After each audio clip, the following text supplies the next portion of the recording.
ஜெபத்தோடு ஆண்டவருடைய வார்த்தைக்காய் காத்திருங்கள். இன்றைக்கு கர்த்தர் நம்மோடு பேசும்படியாய் விரும்புகிறார். ஒரு வார்த்தையை நாம் வாசிக்கலாம்.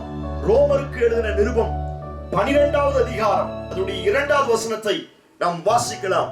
நான் உங்களுக்காய் வாசிக்கிறேன். ரோமர் 12:2.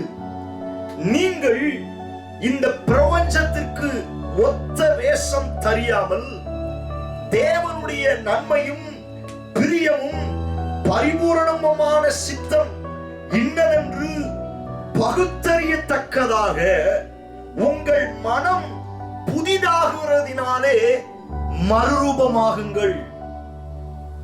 அப்போஸ்தலனாகிய பவுல் சபையை பார்த்து சொல்லுகிற வார்த்தை, நீங்கள் இந்த உலகத்துக்கு ஒத்த வேஷம் தெரியாமல், அப்படின்னா இந்த உலகத்தாரை போல வாழாமல் தேவனுக்கு ஏற்ற பரிசுத்தமாய், தேவனுக்கு ஏற்ற ஸ்தோத்திரம், அவருடைய விருப்பத்தின் பிரகாரமாக ஸ்தோத்திரம், உங்களுடைய மனம் புதிதாகிறதினால் நீங்கள் மறுரூபமாகுங்கள் என்று அப்போஸ்தலனாகிய பவுல் சொல்லுகிறார்.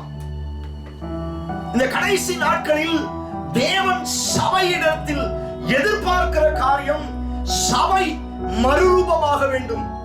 தேவ பிள்ளைகள் மறுரூபமாக வேண்டும். ஸ்தோத்திரம். மறுரூபம் அப்படிங்கிற தமிழ் அழகா சொல்லுது, மறு பிளஸ் ரூபம். ஸ்தோத்திரம். மனுஷனுக்கு என்று கர்த்தர் ஒரு ரூபத்தை உருவாக்கி இருக்கிறார். கண், காது, ஸ்தோத்திரம். இந்த வெளிப்பிரகாரமான சரீரம் ஒரு ரூபம்.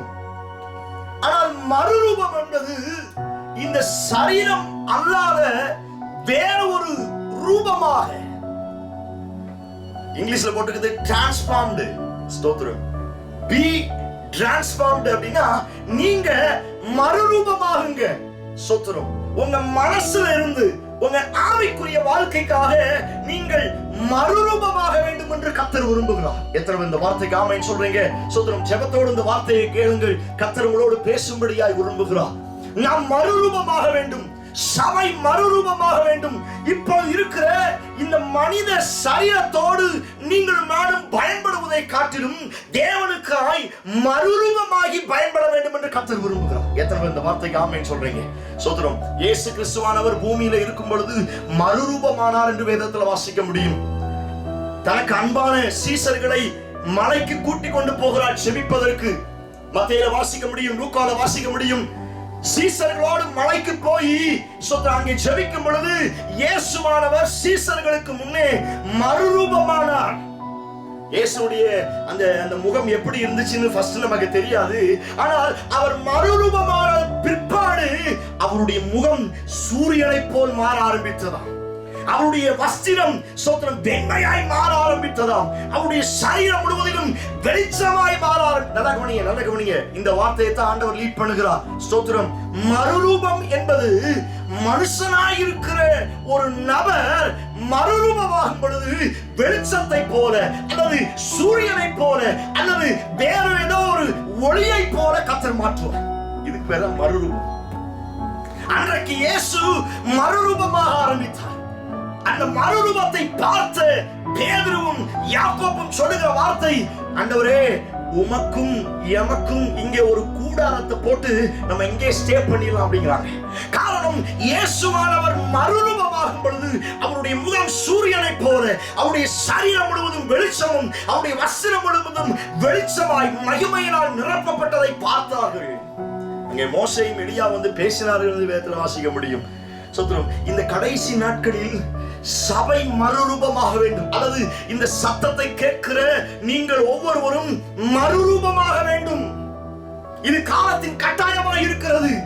நாம் இருக்கிற வண்ணமாய் அல்ல, தேவனுக்காய் மறுரூபமாகி பயன்பட வேண்டும் என்று கர்த்தர் விரும்புகிறார். எத்தனை இந்த வார்த்தைக்கு ஆமென் சொல்றீங்க? ஸ்தோத்திரம். இந்த வார்த்தையை நான் உங்களுக்கு இப்படி சொல்லுகிறேன், நீங்கள் இருக்கிற வண்ணமாய் அல்ல, நீங்கள் மறுரூபமாகி இயேசுவுக்காய் இந்த கடைசி நாட்களில் பயன்பட வேண்டும் என்று கர்த்தர் விரும்புகிறார். எத்தனை இந்த வார்த்தைக்கு ஆமென் சொல்றீங்க? பிரைஸ் காட், ஹalleluya. நான் உங்களை பார்த்து சொல்லுகிறேன், be transformed. நீங்க மறுரூபமாகுங்க. ஸ்தோத்திரம். நீங்க ஒருவேளை உங்களுக்கு புரியாம இருக்கலாம், நான் இப்படி சொல்லுகிறேன். ஸ்தோத்திரம். இந்த கடைசி நாட்கள்ல கர்த்தர் ஒரு கோலை போல உங்களை மறுரூபப்படுத்த போகிறார். எத்தனை இந்த வார்த்தைக்கு ஆமென் சொல்றீங்க? வெளிப்பிரகாரமாய் நம்ம ஒரு மனுஷன், வெளிப்பிரகாரமாய் ஒரு தோற்றத்தை உடையவன். ஆனால் ஆவிக்குரிய வாழ்க்கையில கர்த்தர் என்னை மறுரூபப்படுத்தும் பொழுது, ஆண்டவர் என்னை மறுரூபமாக்கும் பொழுது, மோசே கையில் இருக்கிற, ஆரோன் கையில் இருக்கிற ஒரு கோலை போல மறுரூபப்படுத்தி ஆண்டவர் என்னை பயன்படுத்த வல்லமையுள்ளவராக இருக்கிறார். எத்தனை பேர் இந்த வார்த்தைக்கு ஆமென் சொல்றீங்க? இந்த கடைசி நாட்களில் சபை ஒரு கோலாய் மறுரூபப்பட வேண்டும். இந்த சத்தத்தை கேட்கிற நீங்கள் யாரா இருந்தாலும் சரி, ஒரு கோலை போல மறுரூபமாக வேண்டும். ஆண்டவர்கிட்ட கேளுங்க, ஆண்டவரே இந்த மனுஷ சரீரமாய் அல்ல, சொத்தரும் என்னை மோசேயினுடைய கோலை போல, ஆரோனுடைய கோலை போல மறுரூபப்படுத்தி பயன்படுத்தும் என்று கேட்கும் பொழுது, கர்த்தர் உன்னை மோசேயின் ஆரோனின் கோலாய் உன்னை டிரான்ஸ்பார்ம் பண்ண கர்த்தர் வல்லமையுள்ளவராக இருக்கிறார். என் கரங்களை தட்டி கர்த்தருக்கு மகிமையை செலுத்துங்க. எத்தனை பேர் இந்த வார்த்தைக்கு ஆமென் சொல்றீங்க? நீ நினைக்கலாம், பாஸ்டர் ஒரு கம்பா மாறி நான் என்ன செய்ய போறேன், ஒரு கோலாய் மாறி நான் என்ன செய்ய போறேன்? அப்படி அல்ல. சொந்தம் ஆரோனுடைய கோலம், மோசேயுடைய கோலம் அந்த நாட்களில் பார்வோனின் வல்லமைகளை கலங்கடித்தது என்று வேதத்தில் வாசிக்க முடியும். மோசேயுடைய கோல் சாதாரணமானது அல்ல, ஆரோனுடைய கோல் சாதாரணமானது அல்ல. இந்த கடைசி நாட்களில் சபையை, இந்த கடைசி நாட்களில் இந்த சத்தத்தை கேட்டுக்கொண்டிருக்கிற உன்னை மோசேயின் கோலாய், ஆரோனின் கோலாய் மாற்றி மறுரூபப்படுத்த, டிரான்ஸ்பார்ம் படுத்த கர்த்தர் வல்லமையுள்ளவராக இருக்கிறார். எத்தனை பேருக்கு அந்த ஆசை இருக்குது, நான் மோசேயின் கோலை போல மாறணும்? எத்தனை பேர் ஆமென் சொல்றீங்க? நான் ஆரோனின் கோலை போல டிரான்ஸ்பார்ம் ஆகணும். எத்தனை பேர் விரும்புறீங்க? இந்த சத்தத்தை கேட்கும் பொழுதே கர்த்தருடைய மகிமை, தேவனுடைய அபிஷேகம் உங்களை மறுரூபப்படுத்த வல்லமையுள்ளதாக இருக்கிறது. நான் சொல்லுகிறேன், நீங்கள் ஆரோனுடைய கோலாய், மோசேயின் கோலாய் மறுரூபப்படுத்தும் பொழுது உங்களுக்கு முன்னாடி இருக்கிற செங்கடலை எல்லாம் கர்த்தர் ரெண்டாய் பிளக்க வல்லமையுள்ளவராய் இருக்கிறார். எத்தனை இந்த வார்த்தைக்கு ஆமென் சொல்றீங்க? இந்த கோல் சாதாரண கோல் அல்ல. இதே கோலை வைத்துத்தான் சோதரன் மோசே செங்கடலை ரெண்டாய் பிளந்தார் என்று வேதத்தில் வாசிக்க முடியும். 10 விதமான வாதைகளை குறித்து ஆண்டவர் எழுதி வைத்திருக்கிறார். இந்த 10 விதமான வாதைகள்ல பாதிக்கு மேல வந்த வாதை மோசேயின் கையில் இருக்கிற, ஆரோனுடைய கையில் இருக்கிற கோலை கர்த்தர் பயன்படுத்தினார். அது வாதைகளை கொண்டு வந்தது. இந்த கடைசி நாட்களில் மற்றவர்களுக்கும் நமக்கும் ஒரு பெரிய வித்தியாசத்தை சபையின் மூலமாய் கர்த்தர் உருவாக்க போகிறார். அது எப்படி நடக்கும் என்று சொன்னார். உன்னை ஒரு கோலா கர்த்தர் டிரான்ஸ்பார்ம் பண்ண போகிறார். எத்தனை பேர் இந்த வார்த்தைக்கு ஆமென் சொல்றீங்க? சொல்ற ஆண்டவரை கேளுங்க, ஆண்டவரே ஒரு கோலை போல என்னை பயன்படுத்தும் ஆண்டவரே. இந்த ஒரு வார்த்தையை கேளுங்க, ஒரு கோலாய் என்னை பயன்படுத்த ஆண்டவரே. நான் செங்கடலை ரெண்டாய் பிளக்க வேண்டும். எத்தனை இந்த வார்த்தைக்கு ஆமென் சொல்றீங்க? இது காஞ்சு போன கோல் இல்லைங்க. சோதரன் ஆரோனுடைய கோலை குறித்து சொல்லப்பட்டு இருக்கிறது. ஆரோனுடைய கோல் பெட்டியிலே ஒரே நாள் இரவுலே அது துளித்து, சோதரன் பூ பூத்து, காய் காய்த்து, வாதுமை பழங்களை கொடுத்தது. இந்த கடைசி நாட்களில் அப்படிப்பட்ட துளிர்க்கிற, காய் கொடுக்கிற, பலன் கொடுக்கிற ஒரு கோலாய் நீ இருக்கிற பட்டணத்தில் கர்த்தர் உன்னை எடுத்து பயன்படுத்த வல்லமையுள்ளவராய் இருக்கிறார். இந்த வார்த்தைக்கு ஆமென் சொல்றீங்க? காஞ்சு போன கோலாவே வாழ்ந்துட்டு வாழ்க்கையை முடிச்சிடலாம் நினைக்காதீங்க. இந்த கடைசி காலகட்டத்தில் நீ தேவனுக்காய், உங்க சபையில கர்த்தர் உன்னை நியமித்திருக்கிற இடத்துல தேவனுக்காய் கனி கொடுக்கிற ஒரு கோலாய் கர்த்தர் உன்னை பயன்படுத்தும்படியாய் விரும்புகிறார். நீ மறுரூபமாக ஒப்பு கொடுக்கிறாயா? இதே கோல் தான் மந்திரவாதிகளின் சர்ப்பங்களை விழுங்கி போட்டது. எத்தனை இந்த வார்த்தைக்கு ஆமென் சொல்றீங்க? Price God. சோதரன் மோசே பார்வோனுக்கு முன்பதாக மோசேயும் ஆரோனும் தன்னுடைய கோலை போட்ட உடனே அது சர்ப்பமாய் மாறினது. இவெல்லாம் நினைச்சா ரொம்ப பயப்படுவான் அப்படின்னு. ஆனா ஆரோன் கொஞ்சம், அந்த பார்வோன் கொஞ்சம் கூட பயப்படல. பார்வோன் மந்திரவாதிகளை அழைப்பித்தான். மந்திரவாதிகளும் அவருடைய மந்திர கோள்களை போட்டார்கள். அந்த இடம் முழுவதும் சில நிமிஷத்தில் சோதரன் அந்த அரண்மனை முழுவதும் பாம்பாய் மாறிவிட்டது. எத்தனை மந்திரவாதிகள் போட்டாங்கன்னு தெரியல. ஒரு 20 மந்திரவாதிகள் அந்த கோலை போட்டார்கள் என்று சொன்னா கொஞ்ச நேரத்துல 20 + 1 21 சர்ப்பம் வர ஆரம்பித்தது. ஆனா ஒரு பெரிய அழகு என்ன அப்படின்னா, சோத்திரம் மோசேயினுடைய கோல், மோசேயினுடைய கோல் மந்திரவாதிகளின் சர்ப்பத்தை விழுங்கி போட்டது என்று வேதத்தில் வாசிக்க முடியும். இந்த கடைசி நாட்களில் சபையை கர்த்தர் மோசேயின் கோலாய், ஆரோனின் கோலாய் டிரான்ஸ்பார்ம் பண்ணும் பொழுது, உன்னுடைய குடும்பத்தை அல்லது உன்னை ஆண்டவர் கோலாய் மாற்றும் பொழுது, மந்திரவாதிகளின் மாத்திரம் அல்ல, மந்திரவாதிகளின் சர்ப்பத்தையும் மந்திரவாதிகளின் கோல்களையும் விழுங்கத்தக்கதாய் கர்த்தர் உன்னை பயன்படுத்த வல்லமையுள்ளவராய் இருக்கிறார். எத்தனை இந்த வார்த்தைக்கு ஆமென் சொல்றீங்க? இது சாதாரண கோல் இல்லைங்க. மந்திரவாதிகளின் மந்திர கோல்களை எல்லாம் விழுங்கக்கூடிய கோல். இந்த கடைசி நாட்களில் தேசம் முழுவதிலும் மந்திரவாதம் எழும்பிக் கொண்டிருக்கிறது. தேசம் முழுவதிலும் மந்திரவாதத்தின் வல்லமைகள் பெருகிக் கொண்டிருக்கிறது. பெரிய பெரிய ராஜாக்கள், பெரிய பெரிய தலைவர்கள் மந்திரவாதிகளை தேடி போகிறார்கள். ஆனால் இந்த கடைசி நாட்கள் கர்த்தர் சபையை டிரான்ஸ்ஃபார்ம் பண்ணும் பொழுது, கர்த்தர் சபையை மறுரூபப்படுத்தும் பொழுது, உன்னை கர்த்தர் ஒரு கோலாய் மறுரூபப்படுத்தும் பொழுது, தேசத்தில் கிரியை செய்கிற எல்லா மந்திரவாதத்தின் வல்லமைகளை விழுங்கக்கூடிய கோலாய் கர்த்தர் உன்னை டிரான்ஸ்ஃபார்ம் பண்ண வல்லமை உள்ளவராய் இருக்கிறார். கரங்களை தட்டி கர்த்தருக்கு மகிமையை செலுத்துங்க. எத்தனை பேருக்கு ஆசையா இருக்கு? ஆமென், ஹல்லேலூயா. நீ மாறணும், நீ மறுரூபமாகணும். ஆண்டவரை கேளுங்க, அப்பா நான் மறுரூபமாகணும் ஆண்டவரே. ஒரு கோலாய் என்னை பயன்படுத்த ஆண்டவரே. இந்த கடைசி காலத்தில் மோசேயின் கையில் இருக்கிற, ஆரோனுடைய கையில் இருக்கிற ஒரு கோலாய் என்னை பயன்படுத்து.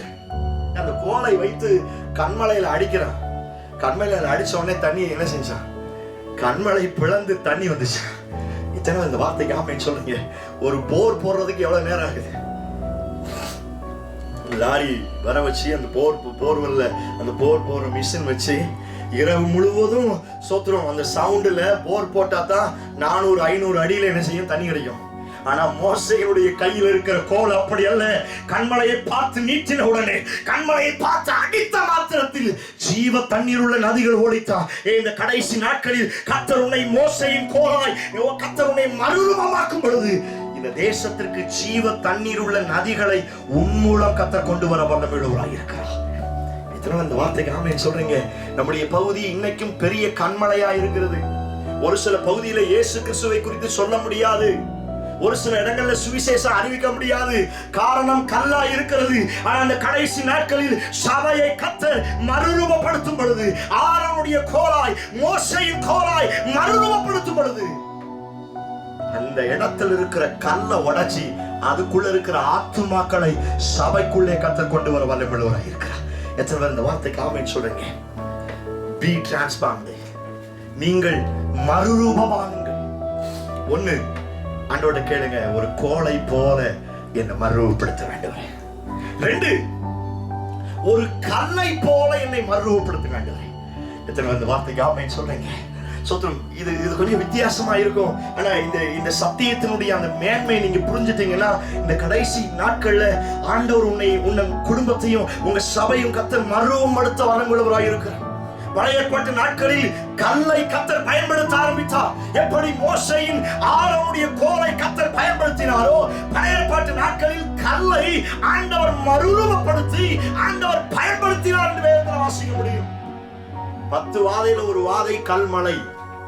வானத்திலிருந்து கல்மலையை கர்த்தர் பெய்ய பண்ணினாரா, அது மனுஷர்கள் மேலும் மிருக ஜீவன்களின் மேலும் தானியத்தின் மேலும் விழுந்து அத்தனையும் சொத்தம் ஒன்றுமில்லாமல் ஆக்கின என்று வேதத்தில் வாசிக்க முடியும்.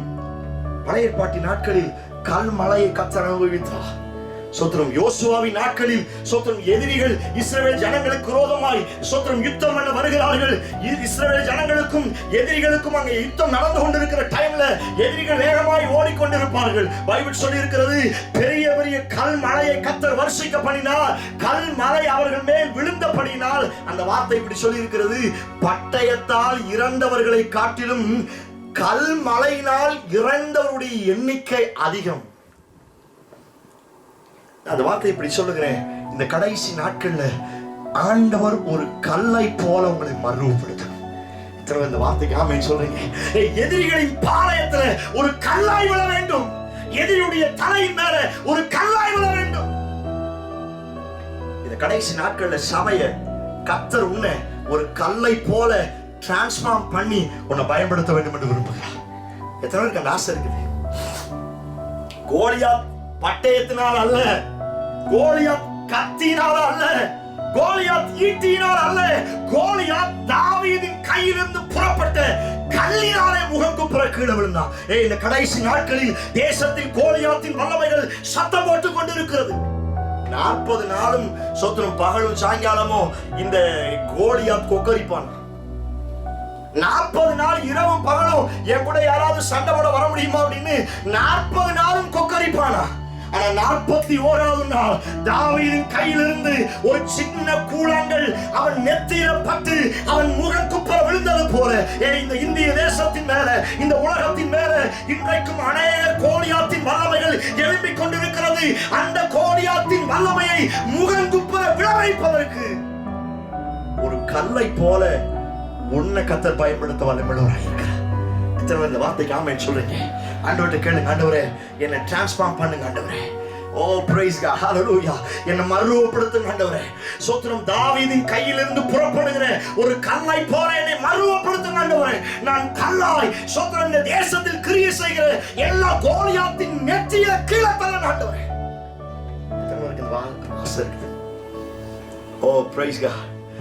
கோலியாத்தினுடைய காலில் வந்து இடிப்பதற்காக அல்ல, கோலியாத்தின் தொடையில இடிப்பதற்காக அல்ல, கோலியாத்தின் இடுப்புல இடிப்பதற்காக அல்ல, கோலியாத்தினுடைய நெஞ்சில இடிப்பதற்காக அல்ல, கோலியாத்தினுடைய நெத்தியில அடிச்சு அவன் முகங்குப்ப விழக்கூடிய ஒரு கல்லாய் கர்த்தர் உன்னை மறுரூபப்படுத்த போகிறார்.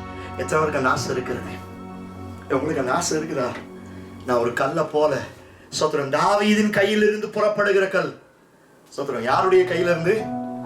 நான் இஷ்டத்துக்கு போயிடக்கூடாது. யாருடைய கை? ஊழியக்காரனுடைய கையிலிருந்து புறப்படணும். இன்னைக்கு கொஞ்சம் அபிஷேகம் வந்துச்சுன்னா போதும், கொஞ்சம் பாடுற டேலண்ட் கிடைச்சா போதும், கொஞ்சம் வசனத்தை பேசுற வார்த்தை கிடைச்சா போதும், கொஞ்சம் சொப்பனம் காண்கிற அனுபவம், தரிசனம் பார்க்கிற அனுபவம், தீர்க்கதரிசனம் சொல்லுகிற அனுபவம் இருந்தா போதும், தன்னால அந்த கல் பறக்க ஆரம்பிக்கும். அப்படி அல்ல. தன்னால கல் பறந்துச்சுன்னா அற்புதம் நடக்காது. அந்த கவன்ல இருந்து போகணும். யாருடைய கவன்ல இருந்து? தாவீதுடைய கவன்ல இருந்து. கர்த்தர் உங்க சபைக்கு ஒரு ஊழியக்காரர் வச்சிருக்கிறார். உங்க ஊழியக்காரருடைய கையில் இருந்து நீ போகும் பொழுது மாத்திரம்தான் கோலியாத்தை முகங்குப்புற கீழே விழ வைக்க முடியும். எத்தனை இந்த வார்த்தைக்கு ஆமென் சொல்லுங்க. இந்த கடைசி நாட்கள்ல சபையை இப்படிப்பட்ட ஒரு கல்லாய் கர்த்தர் மறுரூபப்படுத்த போகிறார். இந்த சத்தத்தை கேட்டுக்கொண்டிருக்கிற நீங்கள் யாராயிருந்தாலும் சரி, கர்த்தர் உங்களை மறுரூபப்படுத்த போகிறார். தேவ சமூகத்தில் காத்திருங்கள். ஆண்டவரே, என்னை தாவீதின் கையில் கவனில் இருந்து புறப்படுகிற ஒரு கல்லை போல என்னை மறுரூபமாக்கும் என்று கேளுங்க. இந்த தேசத்துல எந்த கோலியாத்தின் வல்லமைகளும் நிமிர்ந்து நிற்க கூடாது. எத்தனை பேர் ஆமென் சொல்றீங்க? நேபுகாத்நேச்சார் ஸ்தோத்திரம் தானியேலின் நாட்கள்ல வாசிக்கிறோம். ஸ்தோத்திரம் பிரைஸ் காட். ஒரு பெரிய சிலை இருந்துச்சா. ஸ்தோத்திரம். அந்த மன்னன், அந்த ராஜா வந்து சொப்பனம் பார்க்கிறார். ஒரு பெரிய சிலை இருந்துச்சா. அந்த சிலை எல்லாவற்றினாலும் என்ன செஞ்சிருந்துச்சா? செய்யப்பட்டிருந்துச்சா. ஸ்தோத்திரம். பொன்னினால் செய்யப்பட்டிருந்தது, வெண்கலத்தினால செய்யப்பட்டிருந்தது, வெள்ளியினால செய்யப்பட்டிருந்தது, களிமண்ணினால செய்யப்பட்டிருந்தது, இரும்பினால செய்யப்பட்டது. நல்லா கவனிங்க. தலையிலிருந்து தலை, மார்பு, ஸ்தோத்திரம், இடுப்பு, கால், இது ஒவ்வொன்றுமே ஒவ்வொரு உலோகங்களினால் செய்யப்பட்டது. நல்லா கவனிங்க. இவன் பார்த்து கொண்டிருக்கிற சொப்பனம், ஒரு பெரிய சிலை இருந்தது. தங்கத்தினாலும் வெண்கலத்தினாலும் அந்த சிலையை செய்து வைத்திருக்கிறார்கள். இவன் பார்த்து கொண்டிருக்கையில் ஒரு பெரிய கல் என்ன செஞ்சான்? ஒரு பெரிய கல் உருண்டு வந்து அந்த சிலையின் மேல என்ன செஞ்சான்?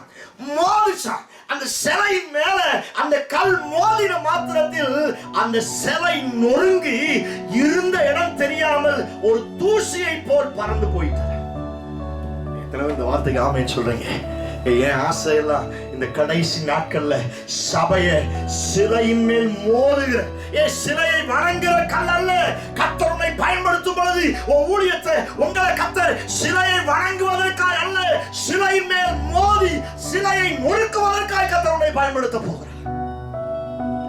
ஆமென் சொல்றீங்க. பிரைஸ் காட், ஹalleluya. ஆண்டவர்ட்ட கேளுங்க.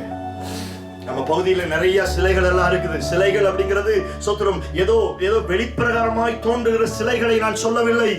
சிலைகள் அப்படிங்கிறது சில ஆதிக்கத்தை காண்பிக்கிறது, சில அசுத்த ஆவிகளின் வல்லமையை காண்பிக்கிறது. இந்த அசுத்த ஆவியின் வல்லமைகள் ஸ்தோத்திரம் தங்கத்தினாலும் வெண்கலத்தினாலும் இரும்பினாலும் வெள்ளியினாலும் ஸ்தோத்திரம் களிமண்ணினாலும் அலங்கரிக்கப்பட்ட நிலைமையில் இருக்கிறது. ஆனால் இந்த கடைசி நாட்களில் சபையை கர்த்தர் ஒரு கல்லாய் மாற்றி அந்த பெரிய வல்லமைகளை எல்லாம் தவிடுபொடியாய் மாற்ற வல்லமையுள்ளவராய் இருக்கிறார். நான் உங்களை பார்த்து கேட்கிறேன், அந்த மறுரூபமாக்கப்பட்ட கல்லா ஏன் நீங்க இருக்கக்கூடாது? நான் சொல்றேன், இந்த கடைசி நாட்கள் சில ஒரு பக்கம் இருக்கட்டும், நம்ம ஒரு பக்கம் இல்ல. சிலையை மோதி அந்த வல்லமையிலெல்லாம் அழிக்கணும். உன் தேசத்துல கிரியை செய்கிற தற்கொலையின் எல்லாம், உன் தேசத்துல கிரியை செய்கிற ஆக்சிடென்டின் ஆவி, உன் தேசத்துல கிரியை செய்கிற விபச்சாரத்தின் ஆவி, உன் தேசத்தில் கிரியை செய்கிற எல்லா சொத்திரம் வான மண்டலத்தின் பொல்லாத ஆவிகளை மோதி கீழே தள்ளி நொறுக்கும்படியா இந்த கடைசி நாட்களில் சபையை, இந்த கடைசி நாட்களில் இந்த சத்தத்தை கேட்டுக்கொண்டிருக்கிற உன்னை மறுரூபமாக்க கர்த்தர் வல்லமையுள்ளவராய் இருக்கிறார். நான் உங்களை பார்த்து சொல்றேன், be transformed. ஒரு கல்ல போல டிரான்ஸ்ஃபார்ம் ஆகுங்க. இந்த கடைசி நாட்கள்ல மோதணும், கோலியாத்தை கீழே தள்ளணும். எத்தனை இந்த வார்த்தைக்கு ஆமென் சொல்றீங்க? சோத்திரம். கர்த்தர் மறுரூபப்படுத்த போறார். 1 கோலை போல, 2 கல்லை போல ஆண்டவர் என்ன செய்ய போறார்? மறுரூபப்படுத்த போகிறார். 3 ஒரு கழுதையை போல கர்த்தர் ஒரு சில சமயத்துல நம்மளை மறுரூபப்படுத்தணும். எத்தனை பேர் ஆமென் சொல்றீங்க? என்னப்பா சார் இப்படி சொல்றீங்க? உண்மை. ஒரு சில சூழ்நிலையில கோலாய் மறுரூபமாகணும், ஒரு சில காலகட்டத்துல கல்லாய் டிரான்ஸ்பர்மேஷன் ஆகணும், ஒரு சில காலகட்டத்துல ஒரு கழுதையை போல என்ன செய்யணும்? கழுதை அப்படின்னா லேசு இல்லைங்க. இப்பதான் கழுதைக்கு மதிப்பு இல்லை. ஆனா இந்த கழுதையின் மேலதான் ராஜாதி ராஜாவாய் இருக்கிற நம்முடைய ஆண்டவர் பவனி சென்றார். நீங்க ஒரு கழுதையா டிரான்ஸ்ஃபார்ம் ஆகும் பொழுது இயேசுவை சுமக்கிறவர்களாய் மாறுவீர்கள். இந்த கடைசி நாட்கள்ல இயேசுவை சுமக்கிற டிரான்ஸ்ஃபார்ம் ஆகப்பட்ட சில கழுதைகள் தேவை. எத்தனை பேர் ஆமென் சொல்றீங்க? இதே கழுதை தாங்க தரிசனம் பார்த்துச்சு. என்ன தரிசனம் பார்த்துச்சு? சோதரம். பீலையாமுக்கு முன்னாடி பீலையாம் கழுதையின் மேல போய் கொண்டிருக்கிறான். பீலையாம் தீர்க்கதரிசி. ஆனா பீலையாம் கண்களுக்கு உருவின பட்டயத்தை உடைய தேவதூதன் தரிசனமா என்ன செய்யல? தெரியல. முன்னாடி நிற்கிற தேவதூதனை பீலையாம் தீர்க்கதரிசி தன்னுடைய சொந்த கண்ணினால் பார்க்க முடியல.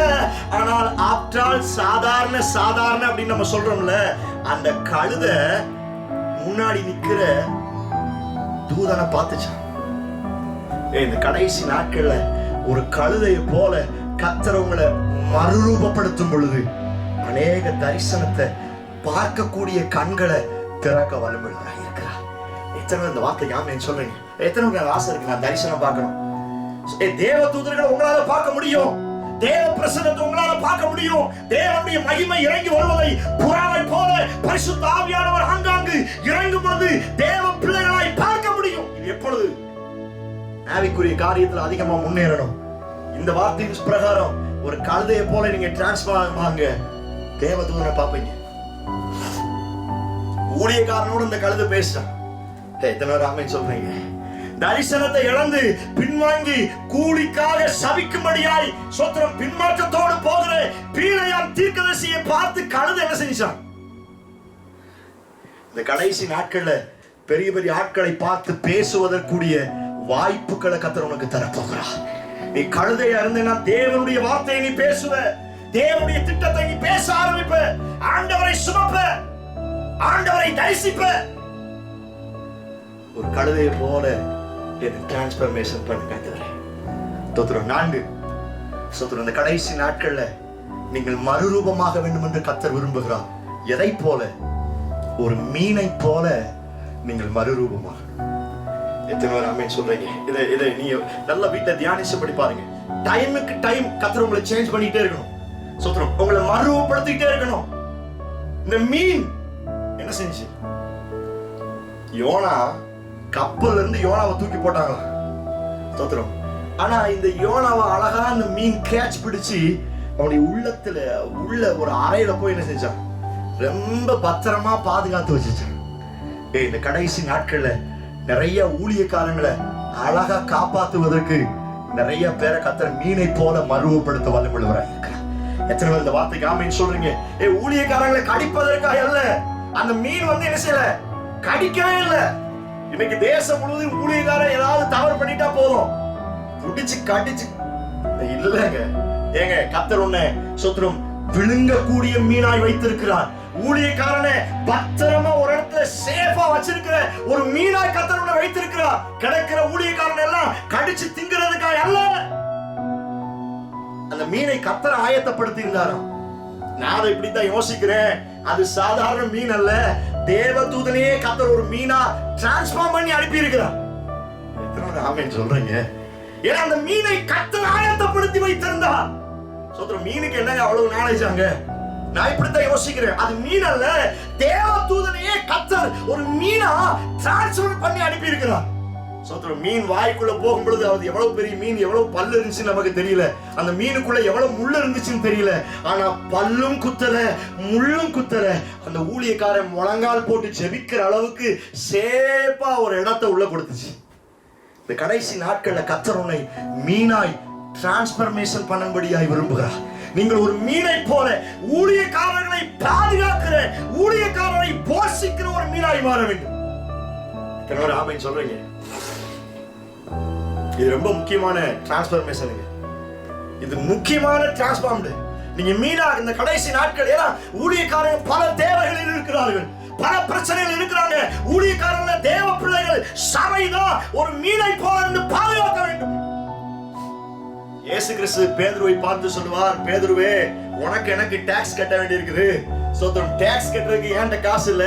நீ தூண்டில் எடுத்துட்டு போய் நீ கடல்ல போடு, ஒரு மீன் அதுல அகப்படும். அந்த மீனை திறந்து பாரு, ஒரு தங்க காசு இருக்கும். அதை எடுத்து போய் உனக்கு எனக்கு டாக்ஸ் கட்ட முடியுமாரு. இவன் சின்ன வயசுல இருந்து மீன் பிடிச்சிருக்கிறான். ஆனா ஒரு நாளும் மீனின் வயிற்றுக்குள்ள குடலும் முள்ளும் அசுத்தமும் தான் இருந்துச்சு ஒழிய ஒரு நாளும் கோல்டு காயின் இல்ல. இவன் லைஃப்ல ஒரு பெரிய வேலை இருக்காது, இவனுக்கு ஒண்ணுமே புரியல. அது எப்படி?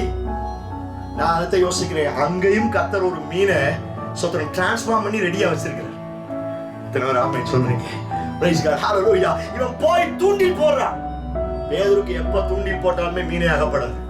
சோதரம், அவன் முழுவதும் கஷ்டப்படணும். இயேசுவை ஏற்றுக்கொண்டதுக்கு முன்னாடியும் அப்படித்தான், இயேசுவை ஏற்றுக்கொண்ட பின்னாடியும் அப்படித்தான். நீங்க பைபிள் வாசி பார்த்தீங்கன்னா தெரியும். போனா வலைய பிடிச்சா இல்லவே இல்லை. இயேசுவை விட்டு வலையை வாங்கி பின்னாடி தூக்கிட்டு போகும் பொழுது அப்பையும் மீன் பிடிப்பா, அப்பொழுது இவனுக்கு ஃபெயிலியர். எப்ப மீன் பிடிச்சாலும் பேதுருக்கு ஃபெயிலியர். ஆனா என்னைக்கு ஆண்டவர் சொன்னாரோ அன்னைக்கு போய் போடுறான், ஃபெயிலியரே இல்லை. ஆண்டவர் சொன்ன மாதிரி ஒரு மீன் அகப்படுது. காரணம், அந்த மீனை கர்த்தரை டிரான்ஸ்ஃபார்ம் பண்ணி அனுப்பி இருக்கிறார். இவனுக்கு ஒண்ணுமே புரியல. போட்டோட மீன் கிடைச்சிச்சு, எடுக்கிறான், வாயை திறக்கிறான், பார்த்தா ஒரு தங்க காசு இருக்கு. இவனால நம்பவே முடியல.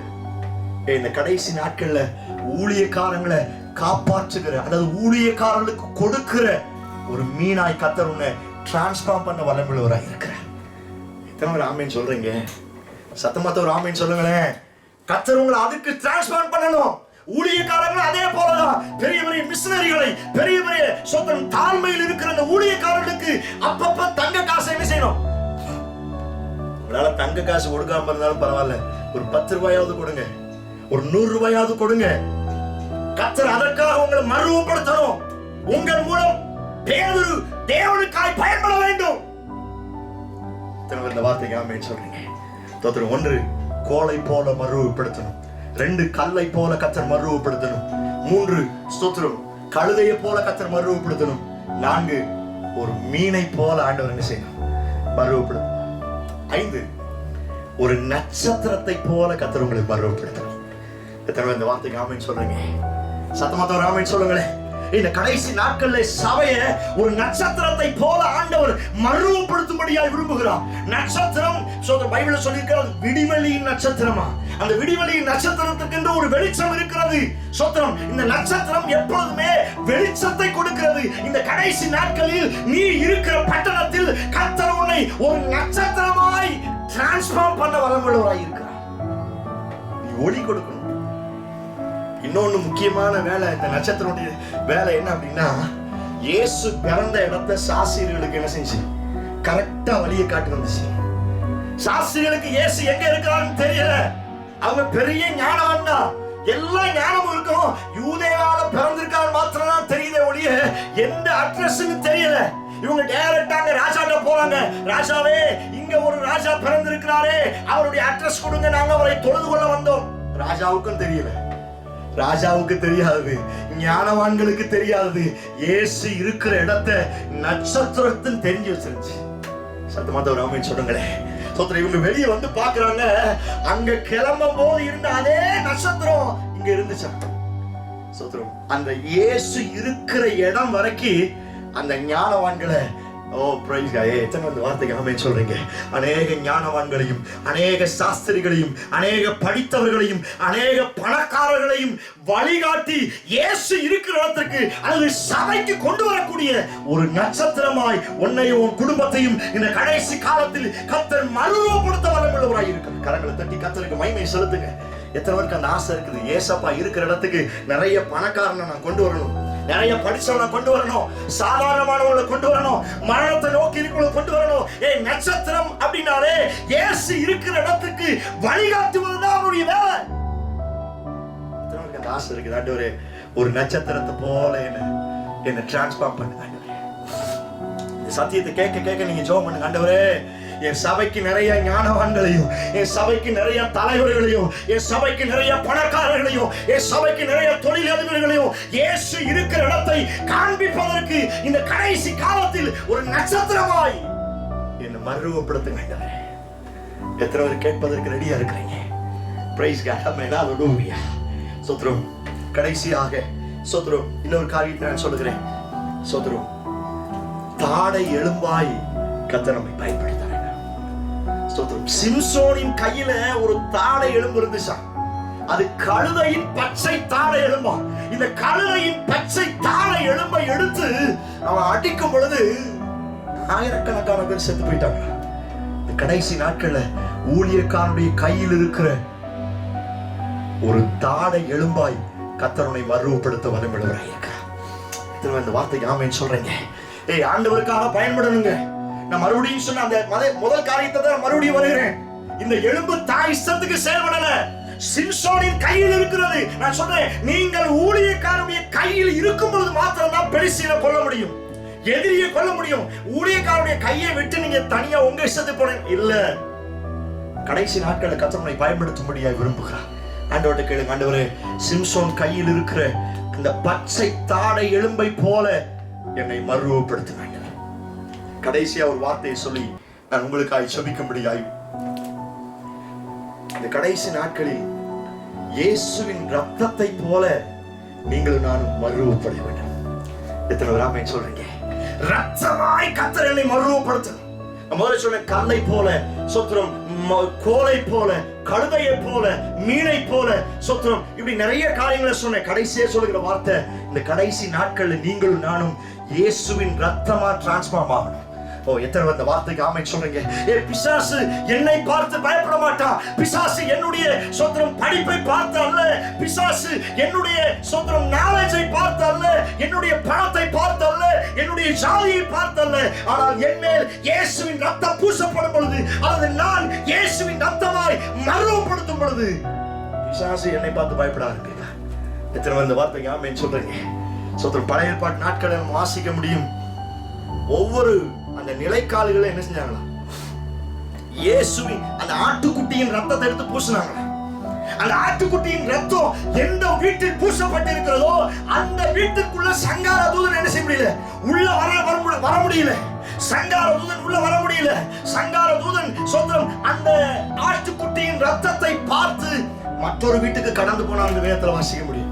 நான் உங்களை பார்த்து இப்படி சொல்லுகிறேன், ஆற்றால் தேவனால் அனுப்பப்பட்ட சங்கார தூதனே ஆட்டுக்குட்டியின் ரத்தத்தை பார்த்து பயந்து வேறு பக்கமாய் விலகி போவான் என்று சொன்னார். அந்த தெருவுல அசுத்தாவி உள்ள வந்திருக்கும் நீங்க நினைக்கிறீங்களா? மந்திரவாதத்தின் வல்லமைகள் உள்ள வந்திருக்கும் நினைக்கிறீங்களா? போராட்டத்தின் வல்லமை இல்ல இல்ல. இயேசுவின் ரத்தம் பூசப்பட்ட இடத்துக்கு விரோதமாய் மந்திரவாதத்தின் வல்லமைகளும் மனுஷிக வல்லமைகளும் பிரிசுலிய வல்லமைகளும் விக்கிரகத்தின் வேசித்தனத்தின் வல்லமைகளும் நிற்க முடியாது. காரணம், இந்த உலகத்தில் இருக்கிற எல்லா வல்லமையை காட்டிலும் இயேசுவின் ரத்தத்திற்கு வல்லமை ஜாஸ்தி. இந்த வார்த்தைக்கு ஆமென் சொல்றீங்க. இந்த கடைசி நாட்கள்ல ஆண்டவர்கிட்ட கேளுங்க, அப்பா இயேசுவின் ரத்தமா நான் மறுரூபப்படணும். நான் எந்த இடத்துல பூசப்படணும் அந்த இடத்துல சங்கார தூதன் சங்காரத்தை ஏற்படுத்த கூடாது. யோசிச்சு பாருங்க, அந்த ரத்தம் இல்ல அப்படின்னா அந்த வீட்டுல 2 உயிர்ல 3 உயிர் கட்டாயம் சாகும். 2 உயிர் 3 உயிர் கட்டாயம் சாகும். ஆனால் இந்த ரத்தம் பூசப்படும் பொழுது அந்த ரத்தத்தை பார்த்து சாவு எண்ணிக்கை கம்மியாகும். இன்னைக்கு தேசம் முழுவதிலும் கொரோனா என்கிற நோய் லட்சக்கணக்கான பேரை சொத்திரம் பலி வாங்கி கொண்டிருக்கிறது. டெய்லி தமிழ்நாட்டில் மாத்திரம் 100கணக்கான பேர் செத்து கொண்டிருக்கிறார்கள். இந்திய தேசத்துல தினமும் ஆயிரக்கணக்கான பேர் செத்து கொண்டிருக்கிறார்கள். உலகம் முழுவதிலும் கிட்டத்தட்ட 20,000 40,000 பேர் ஒரு நாள் இறந்து கொண்டிருக்கிறார்கள். நான் சொல்கிறேன், இப்படிப்பட்ட சாவு தேசத்தை விட்டு மாற வேண்டும் என்று சொன்னார். சபை இயேசுவின் ரத்தமாய் மறுரூபப்படும் பொழுது இந்த ரத்தம் சாவு எண்ணிக்கையை இல்லாமல் ஆக்கி போட வல்லமுள்ளதாக இருக்கு. எத்தனை பேர் இந்த வார்த்தைக்கு ஆமென் சொல்றீங்க? இந்த கடைசி நாட்கள்ல be transformed. நீங்கள் மறுரூபமாகுங்கள்.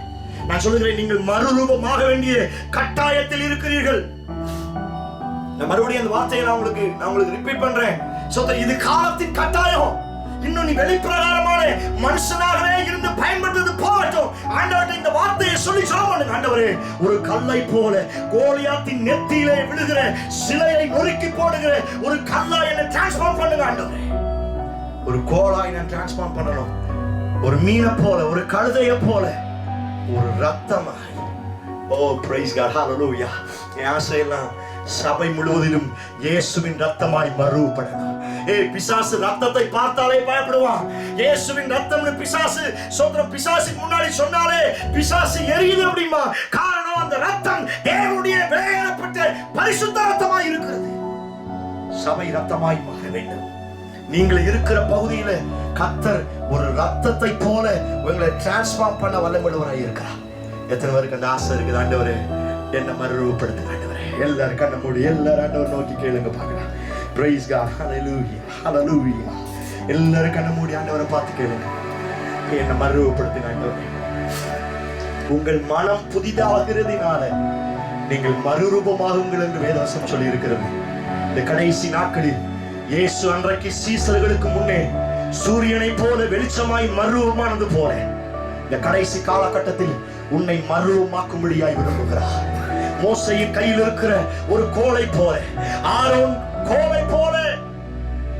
ஆமென் சொல்லுங்க. கண்களை மூடி ஆண்டவரை நோக்கி பாருங்க பார்க்கலாம். வீமானா சந்தரதனமானா எல்லாரும் கண்ண மூடி ஜெபம் பண்ணுங்க. என்னோடு சேர்ந்து ஜெபம் பண்ணுங்க. நீ செபிக்க உன்னை மறுரூபப்படுத்துகிற ஒரு வல்லமை வந்து கொண்டிருக்கிறது. என் ஆசையெல்லாம், என் சபையெல்லாம் இயேசுவின் ரத்தமாய் மறுரூபமாகணும். இந்த கடைசி காலகட்டத்தில் இயேசுவுக்காய் மறுரூபமாகிற ஒரு தேவ பிள்ளையின் கூட்டம் எழும்ப வேண்டும்.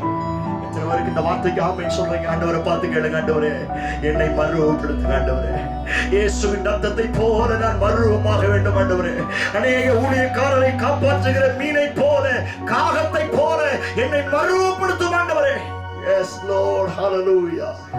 ஆண்டவரே, சொல்லி ஜெபம் பண்ணுங்க. ஒரு நிமிஷம் எல்லாரும் ஜெபம் பண்ணுங்க. எங்க சபையை மறுரூபப்படுத்துங்க. ஆண்டவரே, yes lord, yes lord, hallelujah. சபை மறுரூபப்படுத்த வேண்டிய நாட்கள் இதுதான். hallelujah. கோலியாத் எழும்பிக் கொண்டிருக்கிறான். ஓ, சங்காரதூதன் வந்து கொண்டிருக்கிறான். இந்த கடைசி காலத்தில் சபை மறுரூபப்பட வேண்டும். இந்த பூமியில கர்த்தர் எங்களை மறுரூபப்படுத்துகிற ஒரு வாழ்க்கைக்கு நேர கர்த்தர் மாற்றுவீராக. எங்களை நேசிக்கிற எங்கள் அன்பின் பரலோக பிதாவே, இந்த சத்தியத்தை உம்முடைய பிள்ளைகள் இருதயத்தில் நான் விதைக்கிறேன். என் ஜனங்கள் உமக்காய் இந்த பூமியில இருக்கிற நாட்களில் மறுரூபமாகி தேவனுக்காய் பெரிய காரியங்களை செய்ய கர்த்தர்களை பலப்படுத்துங்க. எந்த வார்த்தை அவர்களோடு பேசி இருக்கிறதோ அதன் பிரகாரம் அவர்கள் சபையிலே, அவர்கள் குடும்பத்திலே, அவர்கள் பட்டணத்தில் கர்த்தர் எடுத்து நீ மறுரூபப்படுத்த போகிறபடியினால் நமக்கு ஸ்தோத்திரம். இந்த வார்த்தை தேசமெங்கிலும் கடந்து போகட்டும். பெரிய காரியத்தை செய்யும். இயேசு கிறிஸ்துவிடம் ஜெபிக்கிறோம். ஜெபம் கேளும் நல்ல பிதாவே. Amen, amen. Praise the Lord. கர்த்தர் உங்களை ஆசீர்வதிப்பாராக. நான் உங்களை பார்த்து சொல்லுகிறேன், be transformed. நீங்கள் மறுரூபமாகுங்கள். கர்த்தர் உங்களை பயன்படுத்துவாராக. Amen. Praise God. God bless you. கர்த்தர் உங்களை ஆசீர்வதிப்பார்.